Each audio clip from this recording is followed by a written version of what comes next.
Good evening to you. I wanted to make you an update to let you know what we will be doing in the weeks ahead for this technical communication class. We're actually in very, very good shape, and just wanted to review a little bit on what we have done and then tell you more on what we have to do until the end of the fall term. Okay, for the um, the Friday, the October 30th date, that was with the summary of sources for your consumer report. I did not get those from everyone. I'd still like to see those because it lets me know where you are with the consumer report and, how you're proceeding, what types of sources or information, you are finding and so on. So, in really doing good research, you will find more information that's more accurate. And, I believe it really, really will be helpful to you overall.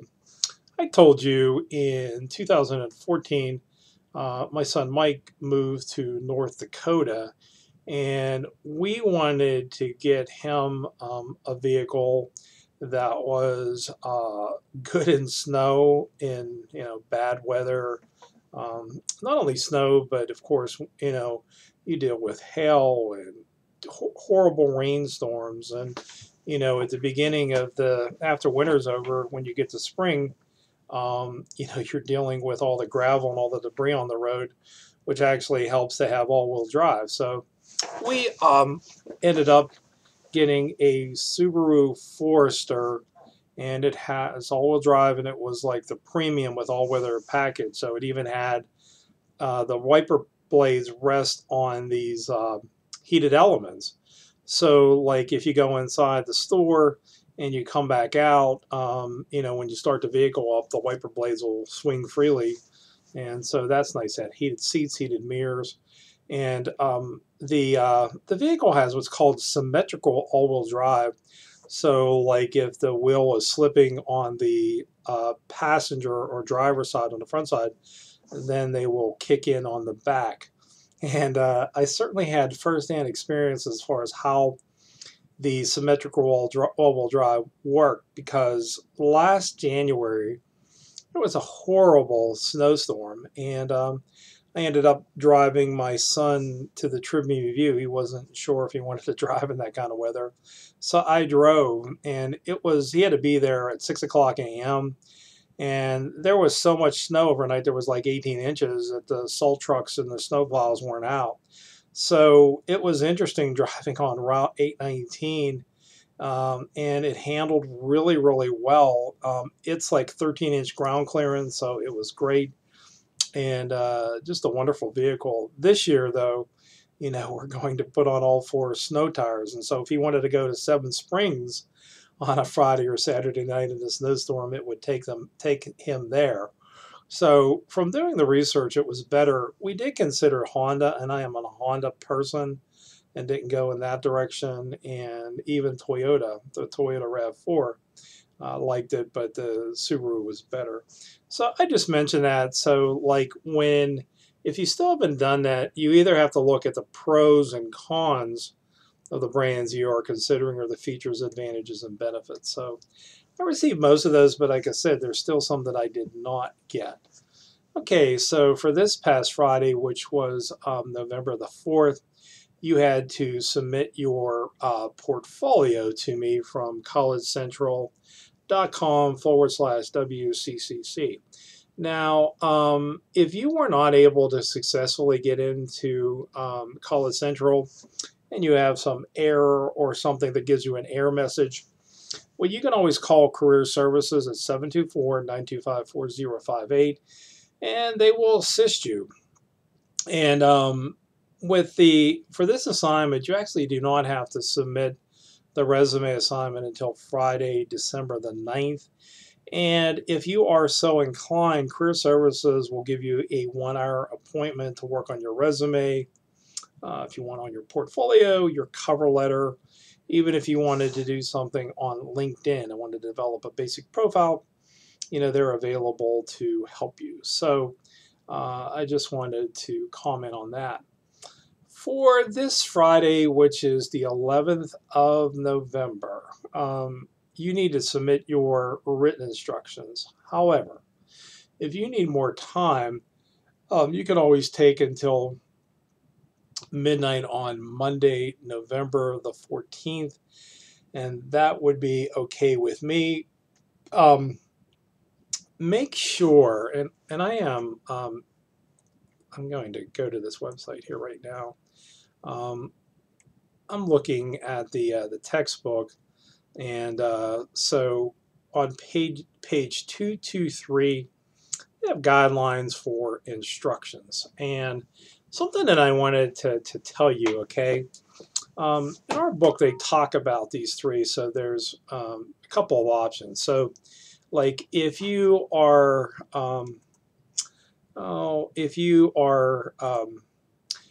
doing something and you want to explain to somebody the concept of something, well, a concept is just to say how it should be done in its most ideal version or the ideal format. So, like with total quality management or TQM, the whole concept is if you're building a product, it continuously gets better, you develop more enhancements to it, and it just consistently improves and evolves. Well, that doesn't happen in all cases. Sometimes total quality management doesn't always apply.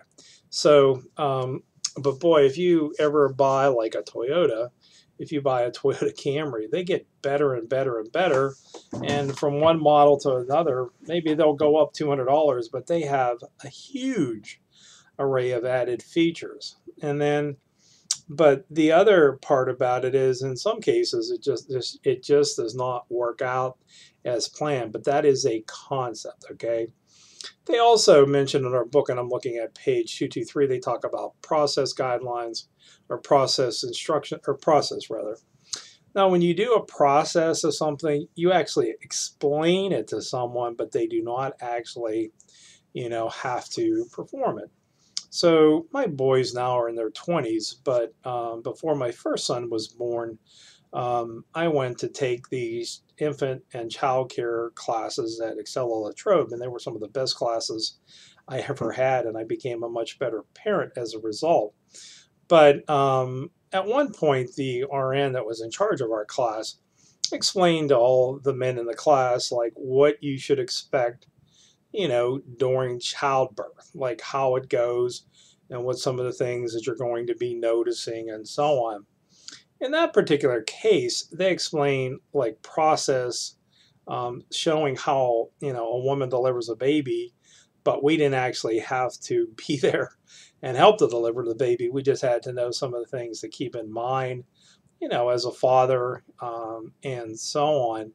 And I don't know. I've taken first aid and CPR classes, but sometimes in those classes they get into additional depth and detail. So, and you learn instructions and you learn how to do certain things, but on the higher level, certain procedures and so on, like they explain and how they intubate a person. So if a person is having a problem breathing, they put this I guess tube down their throat and they expand the lungs, and so they help the person to breathe. So we weren't going to do that, but they explained what it was. So that was kind of the process.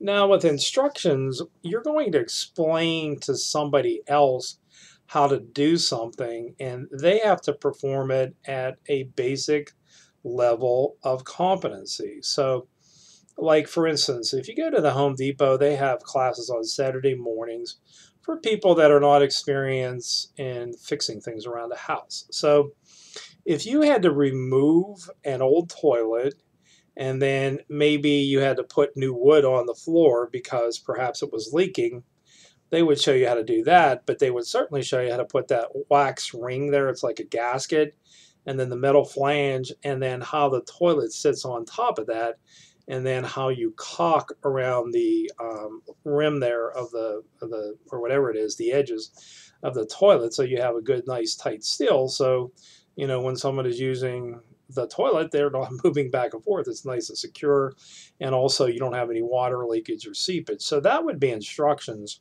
um, as far as that goes. So when you look through the this chapter or this part of the chapter, they go through and explain them pretty well, like the ABC format. Select the correct technical level, which is important. So when you write, you have to remember that sometimes the person isn't on your same level. So if you were going to explain to somebody how to make lasagna and you were getting into that, you'd have to remember that you'd have to spend a good deal of time explaining how to layer properly, how to put enough sauce, and so on, because again, you would be writing for somebody who is typically not as experienced as you are. So they go through the ABC format on page 225. But when you get to 226, place only one action in each step. Lead off each action step with a verb. So I had a student that was a barrel racer. And so she not only talked about how to ride the horse, but how you position your body as you move down the course, and then you move in the saddle and so on. So your your body positioning, your coordination with the horse and everything is really, really important because you are timed. But you'll notice too, as they go through, they mention to use tips or notes or suggestions. And what I really recommend when you do your instructions is to use at least 3 to 5 visuals. More is better. If you can take your own visuals, it's much, much more effective.